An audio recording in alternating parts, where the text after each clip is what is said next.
where they are going for either a business or with their families or they're traveling late night. So we would like to also cater to that premium market, from where we see a huge growth potential in the future. Adding to that, we've seen that the India's outbound industry is also growing. A lot of people who are now traveling overseas as well, and they are looking for these ground transport solutions when they travel to these unfrequented destinations, and that is where they also want a trustworthy mobility service provider. So we have a sales team already in place across all these major cities, 7 cities where we have our sales team, as well as we have our client management team. So which is basically focusing on growing our clientele across these segments, and marketing is done both through online and offline channels. Thank you. Hi. Here. Hi. I'm Shakar Abedi from Autocar Pro magazine. I have one question. Would you also be getting into supplying vehicles for aggregators like Uber or Ola, wherein when some part of your revenues can come from there? Are there any plans for it? Yeah, so I love your magazine. I'm a big fan of that. New cars and everything that you feature over there. So we have grown, like I said, most of our clientele is B2B. And we would be exploring any opportunities that help in our growth, while at the same time keeping true to our, we don't want to be burning any money, and to grow sustainably in the future with, so we're already serving so many different lines of segments of customers, and we would keep exploring any new segments or which may arise in the future. Cool. And one second question. So apart from you selling your shares, in addition to that, where will the fundraise be used? Will it be for further expansion in the tech, or further expansion in offices, further onboarding of vehicles? If you can just provide some color on it. So this is a full OFS. Okay. Thanks a lot. There is no primary here. The company does not need any funds from a primary perspective, and frankly, we felt that the only way to list this company was for the promoters only to offer for sale.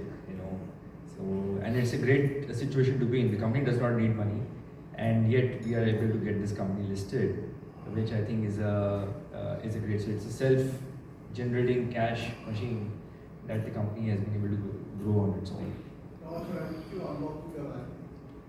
Exactly, not only unlock value, but also I think create more visibility for the company per se. It creates more, even more established credentials with your existing set of clients. And third, even from attracting talent, empowering the management team, it really helps a lot. So we have an ESOP policy in place to make our employees also partners in the wealth creation ahead. Hello, yeah, Nilesh Wagela from Mumbai. I want to know, which I may have missed it. What is the model? You are present in 190 countries. You have over 1,100 accounts, and so to maintain what kind of investment and what is your model for this fleet, and how much means recurring expenditure for the human resources? Do you own your car, or you just like Uber and Ola? What is your model? So thanks for the question. It's pertinent because we are not a zero asset company. We're asset light. So we, for strategically, and what's worked best for us is between 5 to 10% of the cars is what we own. The rest we have vendor partners who support us with the rest of the fleet. So you have arrangement with this car manufacturers? No, not with the car manufacturer. There could be drivers who own the cars, or vendors who own a number of cars and who support us. So both the models work with us. Okay, and you also said about the global expansion and tier 2 to tier 3 cities also. So which countries are you looking for, Asian or? So our services are provided to our Indian travelers who travel overseas. And we are providing this service in 30 of the major countries in the world where the major business gateway cities are located. So wherein if you are traveling tomorrow to New York and you're using my services in Mumbai, so you would not have to go to 2 or 3 different sources to get your ground transport. You will book your transfer from home to airport over here, and then you will get a car at JFK to take you to your house to your hotel in New York. That way. Thank you. Sir, I am Mehul Dani from FinTech Biz News. What is the ratio of institutional clients versus retail clients? And how robust is your tech platform from customer servicing point of view? Our retail segment is very, very small currently. Like I said, majority of our clients are B2B, corporates and institutions. And then there are travel agents, which you could call a B2B2C. The travel agents or the tour operators, they are serving the retail clients and we serve them. So the retail individual clients would be around 3% of the total revenues would be coming from the retail clients currently. Oh yes, in the chauffeured car rental services, we have a full stack technology at the heart of which is something we call RentNet, which is a centralized transport management system. On one side, we are connected to the customer through our customer app, through the online booking tools, and through API integrations with a lot of platforms and corporates that we have. Then on the other side, we connected to the driver with our driver app. And we also have a contact center which is built into this because we run a 24-hour contact center also to take care of any kind of requirements of our customers at any odd hours, any time. Hi, Ashok from The Hindu.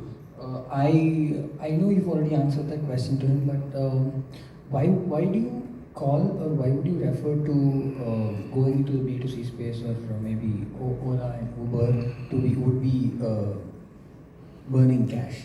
I was just curious because we know that there are issues within that market with Ola and Uber, and when you are promising safe and secure rides, I don't see why you should not venture into it. So I just want to pick your brain on why you're not ready to go into that space.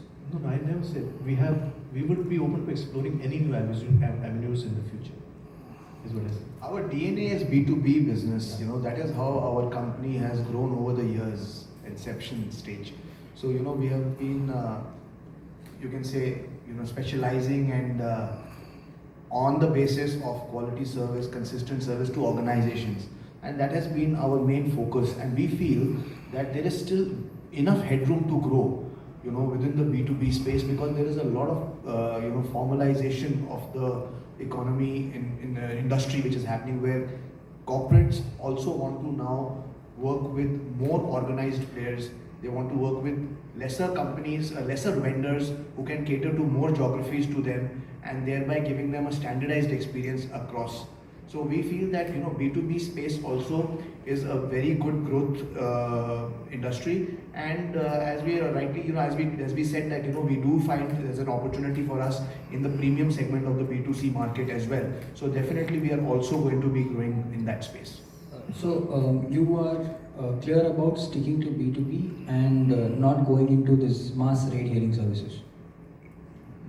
So I said that of course in the B2C segment also, the B2C segment is a huge segment, and since our DNA is mostly B2B, we are definitely putting most of our energies into growing our B2B business. And in the B2C space, the customers who are our potential customers, we will be targeting those. I mean, So we have not yet explored that. Your question can be answered with wearing two hats. One is a customer hat and one is an investor hat. As a customer, I must tell you, I've experienced the cars. They give phenomenal service. It's a beautiful service. As a customer, I will definitely want it all the time. But as an investor hat, I think that is what the company thinks about also. That what is a more profitable business. So B2B business for them has been really good. The moment they enter into a B2C, the financial parameters, whether it is the operational parameters, will have to be thought through before they come into that. But of course, they will be open to doing anything which is adding value to the company. Hello everyone, I am Prateek from PTI. Since you have a very large fleet of vehicles, how much is the component of electric vehicles in it? Or is the company planning to incorporate more electrical vehicles? Yeah, we have a very small component right now. We have only around, as of 31st March, around 53 cars. You can refer to the RFP, the exact number. But we are looking very closely at it and scaling up, along with the scaling up of the charging infrastructure, which we feel is key for a business like ours. And just to add to what Rajesh said, that our decisions for the fuel of type of the car normally is driven by the customer's demands and the market's demands.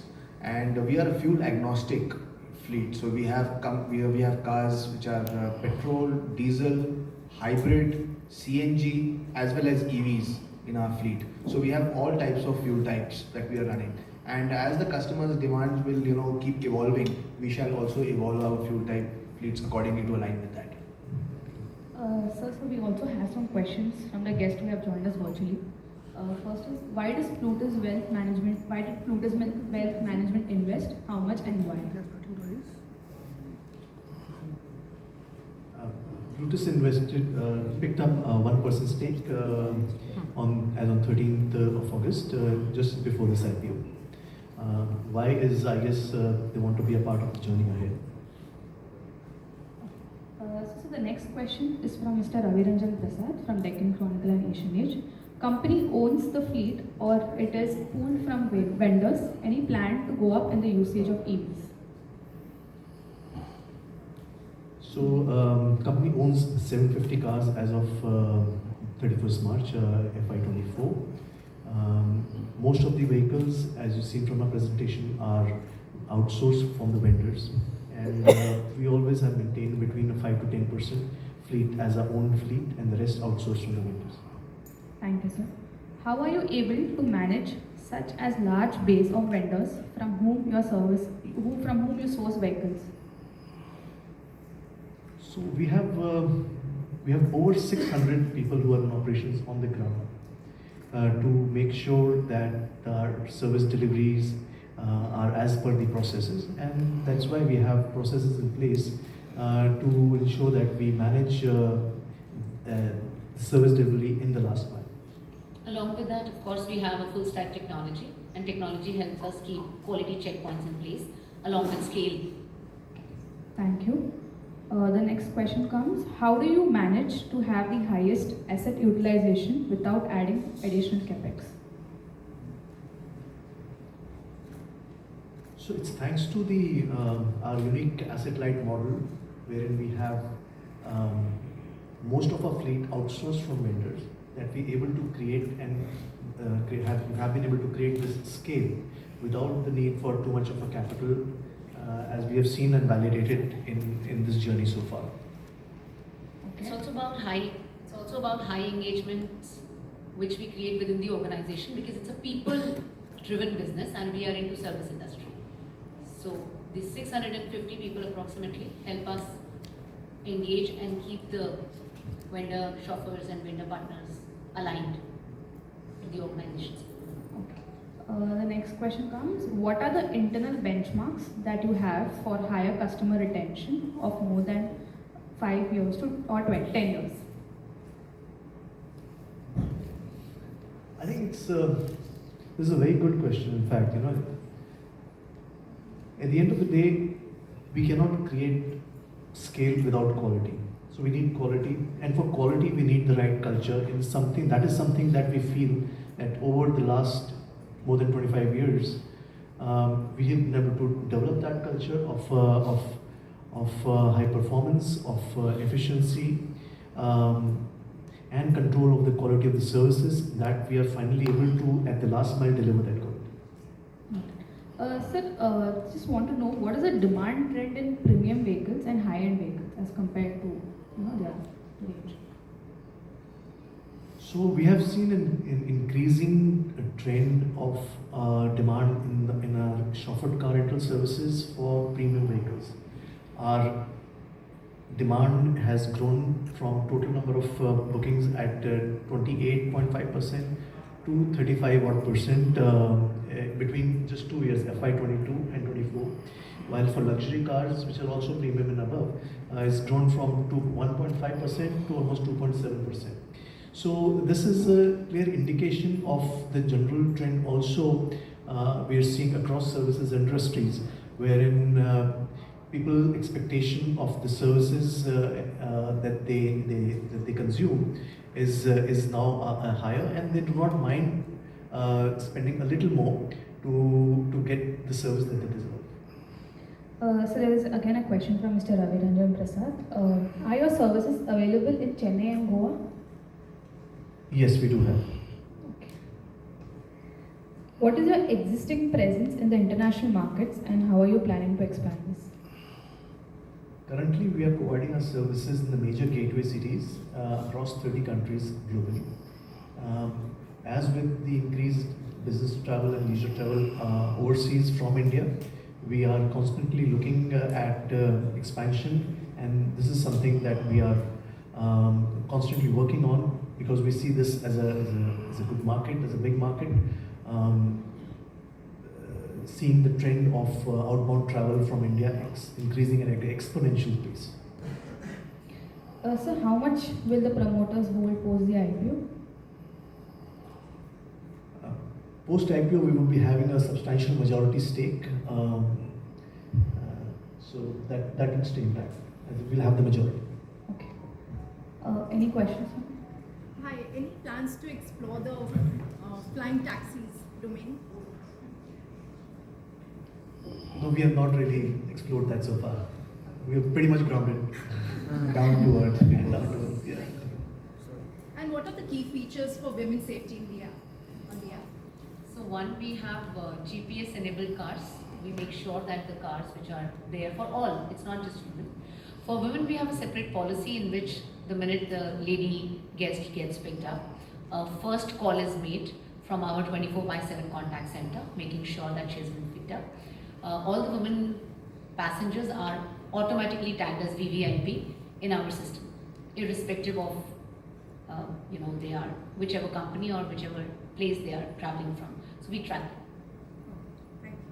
I'm also from army background, so I can beautifully relate to what you're saying.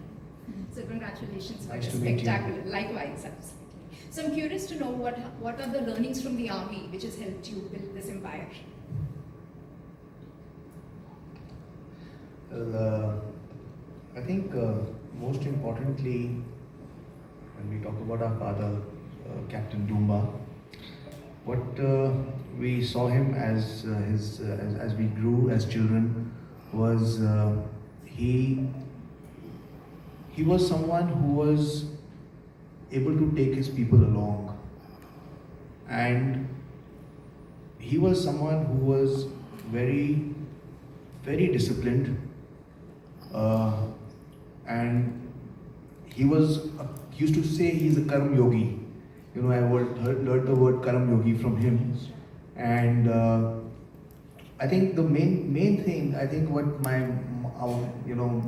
our father really taught us is the importance of working hard work and discipline, and taking care of your people. And he said that he used to say that there is a family that you are born with, and then there is a family that you create of your own. And the family you are born with, you don't have a choice for that, but the family you create of your own is built based on your own actions towards them. Thank you for sharing this. Thank you so much, sir.